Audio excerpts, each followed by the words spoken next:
মিথ্যা কসমের মাধ্যমে তোমরা পণ্য বিক্রি করো না, কারণ মিথ্যা কসম আপনার বরকত ধ্বংস করে দেবে। আর আবি হুরায়রা রাদিয়াল্লাহু তাআলা আনহু قال سمعت رسول الله صلى الله عليه وسلم يقول الحليف منفقة للصلاة মুহিক্কাতুল লিল বারাকাতি।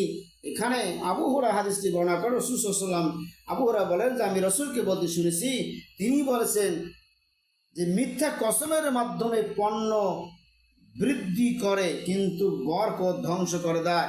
অর্থাৎ মিথ্যা কসম করে যারা এই পণ্য বিক্রি করে, একটা লুঙ্গির দাম 500 টাকা, আপনি কসম করে বলেন আল্লাহর কসম ভাই এটার দাম 600 টাকা, আমার 1 টাকাও লাভ হয় না, লাস্টে 700 টাকা নিল, মিথ্যা কসম হয়ে গেল। আপনি এমনি বলতে পারেন যে ভাই 700 টাকার নিচে আমি বিক্রি করতে পারবো না, আপনি অযথা কেন মিথ্যা কসম করলেন? এই মিথ্যা কসমের মাধ্যমে পণ্য বিক্রি করলে উপস্থিত দেখতে পাবে বৃদ্ধি হয়েছে, কিন্তু তার বরকত ধ্বংস হয়ে যায়, আস্তে আস্তে ব্যবসা ধ্বংস হয়ে যায়, ব্যবসা নষ্ট হয়ে যায়।